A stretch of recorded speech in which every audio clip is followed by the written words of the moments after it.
Hello and welcome to all our viewers in Nigeria and around the world to News Cycle on Global TV live in the nation's capital, Abuja. I'm Queen Agaba. The Ministry of Communications, Innovation and Digital Economy has announced the commencement of applications for teaching positions under its Build a Ton initiative program. The program, which was launched earlier in December, according to the Minister of Communications, Innovation and Digital Economy, Bosun Tijani, will promote early technology adoption among senior secondary school students. The program will run for 4 days in January 2024, and it is expected to have 1,500 students from 150 schools in 3 locations: Owerri, Maiduguri and Abeokuta. The ministry added that the right candidates should be visionary educators, teachers and enthusiasts who will be able to guide the next generation of tech innovators in secondary schools. Governor Basi Edet Otu of Cross River State has signed into law a budget totaling 296,985,631 naira 978 kobo, themed the People's First Budget. The signing ceremony held at the temporary office of the governor in Calabar, the state capital, on Friday, saw the economic sector taking the lead with an allocation of 104,986,870,898 naira 59 kobo. Presenting the estimate to the State House of Assembly on October 26th, the state's chief executive stated that they have prioritized a higher capital expenditure over recurrent expenditure in the public expenditure structure. Otu had initially proposed a budget size of 250 billion naira, with 154 billion for capital expenditure and 96 billion naira for recurrent expenditure. However, the Assembly increased it by 46 billion to 296 billion naira. Governor Amadu Umaru Fintri of Adamawa State has signed a 225.893 billion naira budget for 2024, titled Budget of Reengineering. The budget allocates the 111.3 billion naira to recurrent services and 114.5 billion naira for capital expenditure, reflecting an increase from the 214.2 billion naira budgeted in 2023.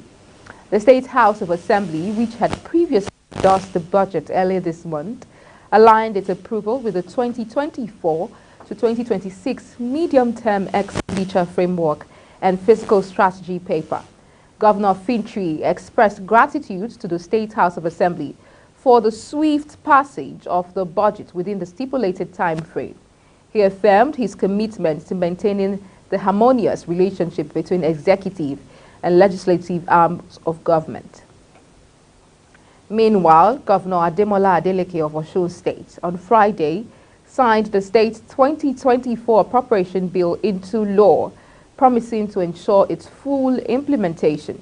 The governor's spokesperson, Olawale Rashid, said in a statement that the total approved budget was 273,908,997,410 naira. Adeleke had presented the budget to the sitting of the State Assembly in November. The governor said the budget-tagged Budget of Reconstruction and Recovery was crafted to fast-track the revitalization of various sectors of the state economy. The Nigerian Meteorological Agency has predicted the likelihood of dust haze on Friday nationwide.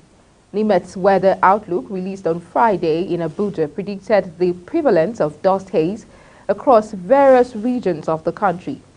The agency attributed this to a high concentration of dust in the atmosphere. He added that horizontal visibilities will range between 2 kilometers and 5 kilometers in most areas. However, few locations within northern regions may encounter poorer visibility with distances as low as 1,000 meters, or even less. NIMET advised individuals to be mindful of the weather conditions and take necessary precautions to mitigate any potential health risks associated with the prevailing dust haze. The Nigerian Security and Civil Defense Corps (NSCDC) Lagos State Command has decorated 790 promoted officers in the command. According to a statement by the state NSCDC spokesperson DSC Abolorin Oluwaseun on Friday, the decoration was done on Thursday at the state command's headquarters in Alausa, Ikeja. Oluwaseun said the state commandant Usman Al-Fadare advised the promoted officers to justify their new ranks with professional, operational and administrative performances and be good ambassadors of the Corps.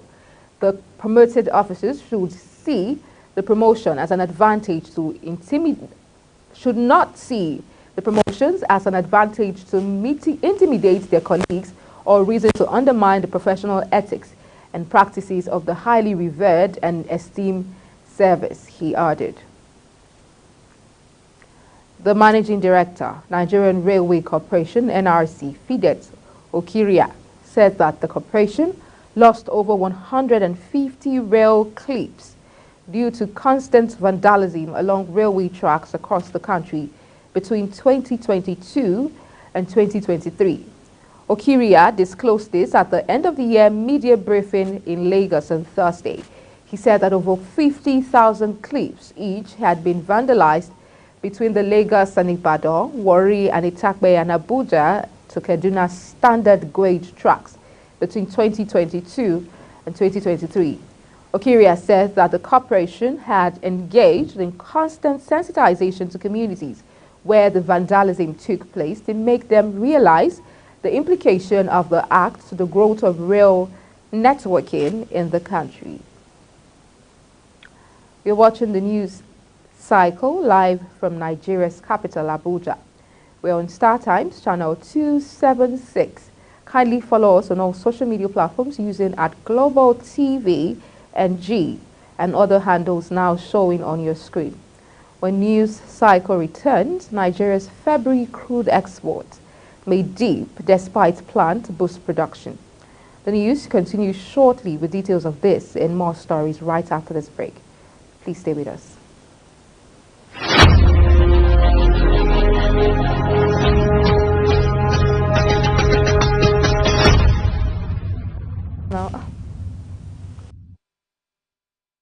Many thanks for staying with us. This is Global Television bringing you live broadcast of the news cycle.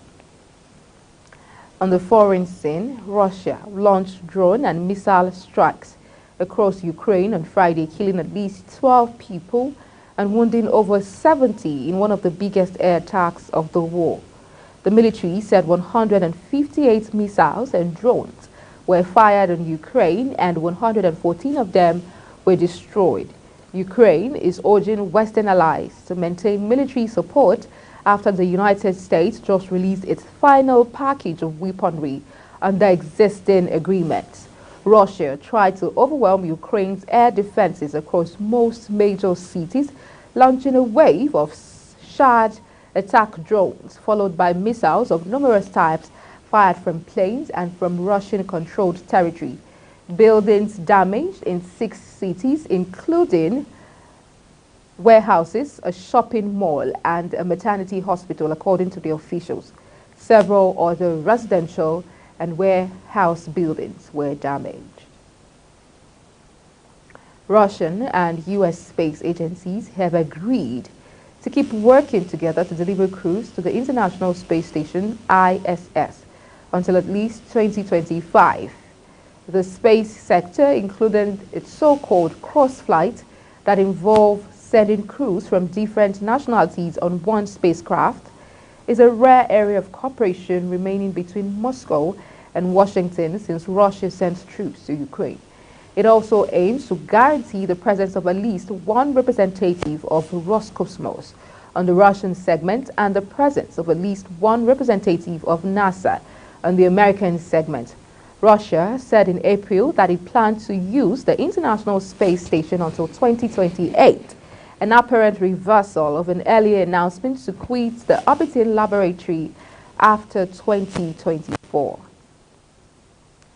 Nigeria is expected to lay its hands on the long-awaited foreign exchange support facility from Afrexim Bank today as the government of Africa's most populous nation looks to ease the acute FX shortage that has harped the economy and pushed for growth. Business leaders in Lagos have called the development a major catalyst for the economy as the arrival of the funds could help curtail the exchange rate volatility, and ease inflation. Minister of Finance and Coordinating Minister Wale Edun stated that Afrexim Bank will make the announcement regarding disbursement at the appropriate time. In business, still, the Nigerian Exchange Group has announced the appointment of Temi Kupola as the Group Managing Director, Chief Executive Officer Designate of the group ahead of the retirement of the current GMD, Oscar Onyema, next year. According to a statement signed by the group company's secretary, Obehi Ikage, on Friday, the appointment will take effect on January 1st, 2024. Also, the Executive Director of Capital Market of the Exchange, Jude Chiemeka, has been appointed acting CEO of the Nigerian Exchange Limited. Nigeria's crude export for February is expected to see marginal decline according to data. Exports of 4 main Nigerian crude oil grades in February are set to average about 657,000 barrels per day, according to preliminary programs, down slightly from the previous month. The scheduled loadings, this is coming as Nigeria pushes to reach and exceed the 2024 crude oil production budget target of 1.7 million barrels per day. Minister of State for Petroleum Resources, Heineken Lokbobiri, that the country can boost crude oil production to 2 million barrels per day. The minister also expressed his commitment to promoting collaboration with stakeholders to improve the country's oil and gas sector.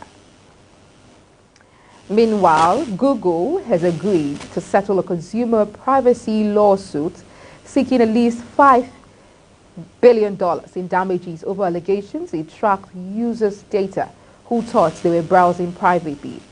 In a court filing, the judge confirmed that lawyers for Google reached a preliminary agreement to settle the class action lawsuit originally filed in 2020, which claimed that millions of individuals had likely been affected. Lawyers for the plaintiffs were seeking at least $5,000 for each user he said had been tracked by the firm as they visited Google Analytics or Ad Manager in private browsing mode while not logged into the Google account. In sports, according to the Confederation of African Football, Nigeria ranks 4th in terms of tickets purchased ahead of the Africa Cup of Nations in Ivory Coast next year. The 34th edition of the AFCON has been slated to hold January 13th to February 11th, 2024, across 5 cities on the south coast of West Africa, and CAF on their official handle on Thursday tweeted ticket purchases. Ticket sales for Nigeria are among the top 5 on the continent, says CAF according to the data on the football governing body X handle. A total of 12,544 tickets have been purchased by the country. The host nation, Ivory Coast, leads the pack with a formidable 32,307 tickets sold, closely followed by Guinea-Bissau, 28,614, and Equatorial Guinea by 16,237 in second and third places respectively. Champion Senegal completed the top 5 in the number of tickets purchased with 10,959 figures. Brentford midfielder Frank Onyeka says he's looking forward to representing Nigeria again at the Africa Cup of Nations for a second time in his career after being part of the last AFCON team, which was played in Cameroon in early 2022.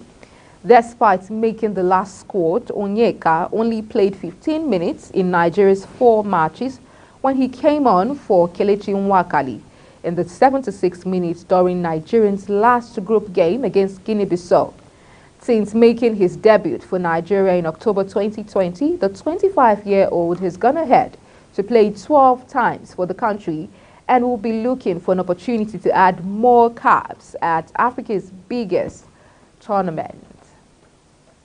And barely 2 weeks to the start of the 2023 Africa Cup of Nations AFCON, scheduled to take place in Ivory Coast from January 13th to February 11, 2024, the news of a Super Eagles jersey from Nike has been trending across social media platforms on Friday. Nike launched the current Super Eagles jersey in September 2022, and the NFF is yet to officially unveil the official kits for the 34th edition of AFCON and has swiftly denied reports of a jersey launch for the Super Eagles. The NFF, in a statement on its official X account on Friday, denied knowledge of the jersey launch. For more updates on sports, let's now join Anthony Momodu. Hello and welcome to Sports News Update. Let's begin from the story concerning the Gunners. This was supposed to be a Christmas that saw Arsenal put a squeeze on Manchester City, a time to put a clear air between themselves and Pep Guardiola's team, while the Premier League champions were otherwise deposed in the Middle East. But while City have been winning the Club World Cup and returning to down Everton at Goodison Park, Arsenal lost 2-0 to West Ham. Arsenal will head towards the new year on a run of 4 points from 4 games. What a time for Mikel Arteta's team to flatline. What damage this could yet do to a season that has so much to offer them. These desperate result may serve to strengthen Arteta's hand in the general transfer window. West Ham, for their part, were magnificent and now sit 6th in the table, only 4 points from a Champions League place. Missing key players and losing their master craftsman Lucas Paqueta to calf injury after half an hour, they won this through a goal in each half from Thomas Souček and Greek defender Konstantinos Mavropanos. And moving to Manchester City, Jack Grealish's mansion was raided for £1 million worth of jewellery by thieves on Wednesday night while his family were inside watching him on TV. Family of Manchester City winger, who was playing in his size 3-1 win against Everton at that time, were forced to hit panic buttons inside the house. According to The Sun, 10 relatives, including Grealish's fiancée, Sasha Atwood, parents, 2 sisters and a brother, were watching the match before being alerted by barking dogs and noises upstairs. The family were forced to run and hide for cover inside the £5.6 million mansion that Grealish only moved into before Christmas, while police told neighbors to lock their doors and stay in their homes. Police, fearing they could face a potential hostage situation, rushed to the scene and even had a helicopter search the area, but the offenders were able to escape with a £1 million worth of jewelry. And talking tennis, Rafa Nadal has attempted to play down his impossible Australian Open title hopes in what shapes as the first stop on his 2024 Farewell World Tour. But for the Spanish 37-year-old, who is set to return at the Brisbane International from Sunday after almost a year out with injury, Australia is a place where impossible happens. The 22-time major champion last match was a round 2 loss at the Australian Open in January earlier this year, with Nadal eventually opting for surgery to fix his troublesome hip in June. Thousands of fans queued for a glimpse of the tennis great at a gathering in inner city Brisbane on Friday, when the Cherry Nadal was keen to water down the prospect of a title in the city or a third Australian Open crown next month. But he was quick to recall his Melbourne Park triumph when prompted to against the odds titles won in 2009 and 2022 that debunked the current world number 672's expectations. In 2009, He outclassed the countryman Fernando Verdasco over 5 hours in the semi-final before going the distance 2 days later in a 4-hour epic to beat Roger Federer. And moving on to Tottenham Hotspur, Agep Postecoglou blamed the tiredness of his injury-ravaged Tottenham squad after they suffered a thumping 4-2 defeat at Brighton on Thursday night. A brace of penalties from João Pedro and strikes from teenager Josh and PVC gave the Seagulls a 4-goal lead before a late onslaught from Postecoglou's side. Angelo Veliz and Ben Davies put back what seemed like consolations, only for Postecoglou's side to bombard Brighton with a flurry of shots in the closing stages. Tottenham had a host of players missing through injury and suspension, with key centre-back Christian Romero ruled out before the game for 5 weeks and Oliver Skip missing out after picking up a late knock. And that's how we call it a wrap on the Sports News Update. I am Anthony Momodu. And that's it on the news cycle, and it came to you live from Nigeria's capital, Abuja. Don't forget, we're on Star Times, channel 276. Kindly follow us across all social media platforms using @GlobalTV NG and other handles now showing on your screen. I'm Queen Agaba. Thank you for watching and see you again.